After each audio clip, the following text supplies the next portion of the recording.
ማርያም የምትባል ጣዖት ናት እየተመለከች ያለችው በኢትዮጵያ ኦርቶዶክስ ተዋሕዶ ቤተክርስቲያን። ይሄንን ብዬ ዋጋ መክፈል ካለብኝ እከፍላለሁ። እንግዲህ በቤተክርስቲያኒቱ ውስጥ 3 አይነት ስግደት አለ። አንዱ የጸጋ ስግደት፣ አንዱ የአክብሮት ስግደት፣ አንዱ ደግሞ የአምልኮ ስግደት ተብሎ ይታወቃል።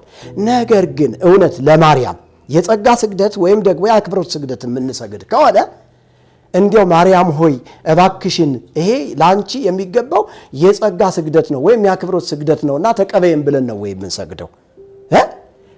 ደግሞ ለእግዚአብሔር ደግሞ የምንሰጠው ስግደት ደግሞ ላንተ ደግሞ የአምልኮ ስለሆነ የአምልኮ ስግደታችን ተቀበል ነው ወይ የምንለው? በእውነት ይሄ ቤተክርስቲያን ውስጥ የገባ የሐሰት በማር የተለወሰ መርዝ እንዳልኩትኝ መርዝ የሆነ ገዳይ የሆነ ትምህርት ነው እንዴ የሚለው እኮ ወእሰግድ ካዕበ ለድንግልናኪ ክልኤ ዘይሰገደ ለስዕልኪ አስሪጾ በማየ በስጋው በነፍሱ ይርከብ ትንሣኤ።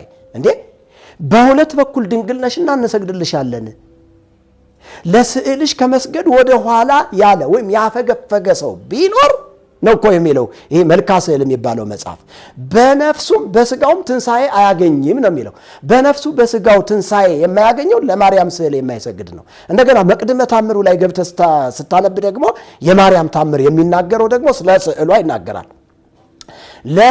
በስዕሏ ፊት ስገዱ ይላል።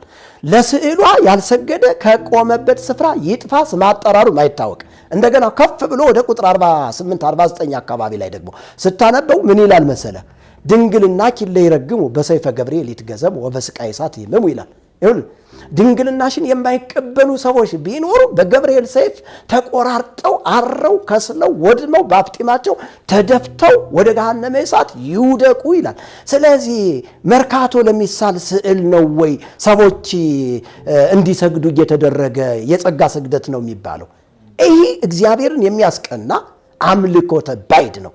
ይታምልክ ባዕድ አምላክ ዘእንበሌ አነ እቀትል ወአህዩ ቀስፊ ወይሳል ወአልቦ ዘያመስጥ ነይዴ። ከኔ በቀር ሌላ አማልክት አይሆኑልህ። እኔ እገድላለሁ፣ እኔም አድናለሁ፣ ከእጄ የሚያመልጥ ማንም የለም ይላል። ስለዚህ እግዚአብሔር በኢትዮጵያ ምድር ላይ ያሉ ስዕላቶች፣ ታቦታቶች በአጠቃላይ ጣዖታቶች ናቸው። እኔ በድፍረት ነው የምናገረው። ይህንን ደግሞ በማስረጃ በደንብ አድርጌ አሰጠዋለሁ።